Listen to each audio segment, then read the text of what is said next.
Salut les devins, c'est Saikyo. Le site officiel de Dragon Ball s'est activé la nuit précédente pour nous révéler de nouvelles informations concernant le prochain animé tout à fait inédit Dragon Ball Daima. Il sort d'environ un mois, le 11 octobre 2024, le même jour que Sparking Zero. Vous avez d'ailleurs le lien et le code promo en description concernant ce jeu. Relativement à l'animé Daima, on va se tourner du côté des démons ainsi que des Makaioshin. On connaissait Goma, le petit démon, et on a pu apercevoir d'autres personnages, au design s'apparentant pourquoi pas au Kaioshin. Et bien voici que nous sont présentés formellement Degès ou Degesu et le docteur Arinsu ou Erinsu, Erins, Arins. La prononciation s'affinera évidemment au fil des jours et semaines comme à l'accoutumée. Le personnage féminin entreaperçu durant le dernier trailer de Dragon Ball Daima qui avait entre autres pour vocation de nous apporter le Super Saiyan de Son Goku petit. Le site officiel de Dragon Ball nous apprend que le créateur Akira Toriyama a travaillé sur le concept original, l'histoire et les personnages de la toute nouvelle série animée Dragon Ball Daima, qui sera diffusée au Japon le 11 octobre. Suite aux annonces de casting de la semaine dernière, nous sommes fiers d'annoncer encore plus de comédiens de doublage pour les nouveaux personnages. De plus, après le thème d'ouverture,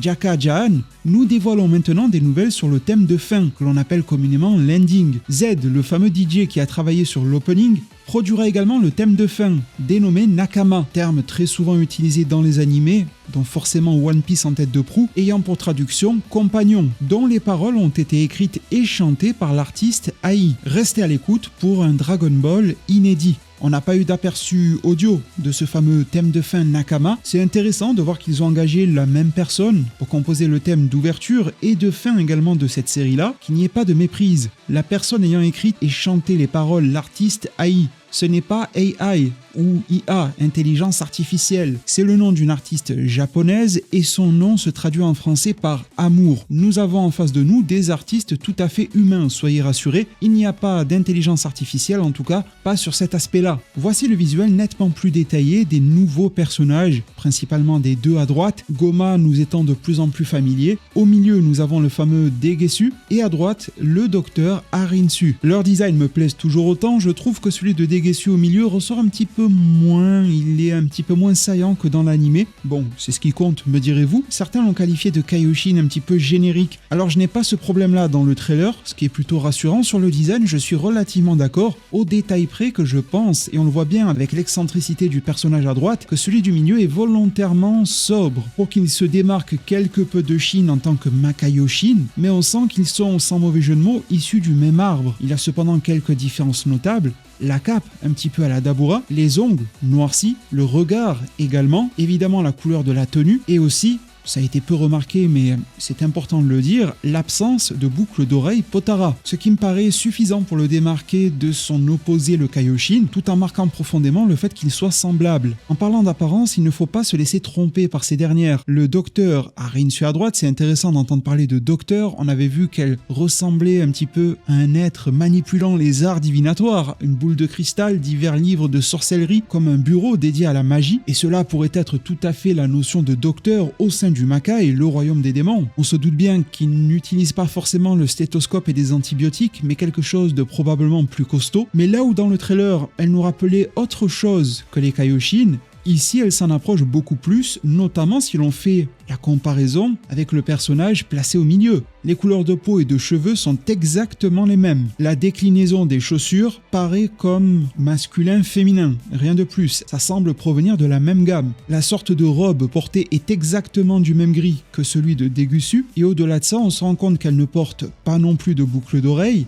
qu'elle a la même forme d'oreille d'ailleurs, bien pointue, la même couleur d'ongles noircis, et les yeux grisâtres, tout comme Degesu. Malgré l'exotisme du personnage à droite, on peut très vite la rattacher à celui du milieu d'une manière ou d'une autre. Intéressant de dénoter le collier qu'elle porte et l'orbe qui vient fermer sa cape rouge en extérieur et grisâtre en intérieur. Au-delà de ça, grâce à Herms98, traducteur émérite dans la communauté depuis le japonais vers l'anglais, il nous dit que les noms de ces personnages Degesu et Arinsu sont totalement dans la lignée de Zamasu, Degesu ou encore Arinsu sont littéralement dans la veine de Zamasu et Gowasu. Ces deux, Zamasu et Gowasu, ont été, d'après Herms98, nommés d'après des verbes japonais assez fantaisistes qui ont pour signification être. Degesu est donc une façon fantaisiste de dire être, tandis que Harinsu est une sorte de verbe pour dire exister, utilisé par les prostituées durant l'ère Edo au Japon. À la vue de mes connaissances, vous me corrigerez en zone commentaire si vous pensez que je fais fausse route, c'est probablement relié donc aux Zoiran,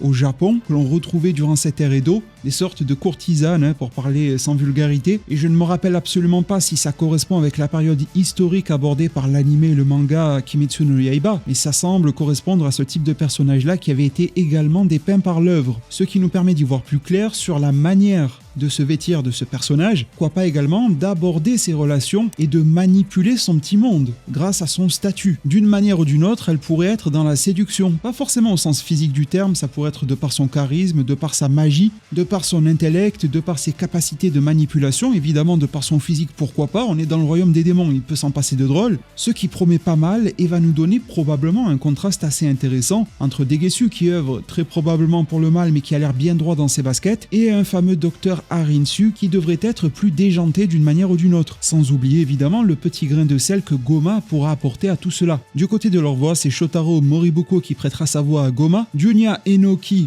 à Degesu et Yoko Ikasa au docteur Harinsu. À force de parler de docteur, je ne peux m'empêcher de penser à ce bon vieux docteur Rota. Enfin bon, tout comme lors du premier trailer où les divers comédiens s'exprimer, nous ont adressé un mot ce jour. Je remercie le site dragonballsuper-france.fr pour leur traduction. Du côté de Goma et de monsieur Morikubo, il nous dit, je cite, « Je connais Dragon Ball depuis longtemps et je me souviens de l'époque où le manga et l'anime ont débuté. J'ai donc été vraiment heureux d'avoir eu l'opportunité d'y participer. Je me suis dit que j'allais pouvoir enfin jouer dans cette série. La production de cette série a été extravagante. Alors profitez de la grande histoire et du casting. Goku et ses amis vont vivre une aventure folle cette fois-ci. » Du côté de Degesu, monsieur Enoki nous dit « C'est peu de temps après mon audition que j'ai appris que j'avais été choisi. Donc c'était une très bonne surprise pour moi et je me suis dit « J'ai vraiment eu le rôle. » C'était une très bonne surprise pour moi. Toriyama Sensei a écrit une histoire lui-même. Donc le Dragon Ball jusqu'à présent est transmis à un nouveau Dragon Ball pour la période Reiwa. Parenthèse, l'ère Reiwa a commencé au Japon en 2019. Elle a débuté avec l'intronisation du nouvel empereur Naruhito. C'est de la pure référence au contexte et à la situation du Japon. Et on a l'impression que le niveau Dragon Ballesque est à 100%.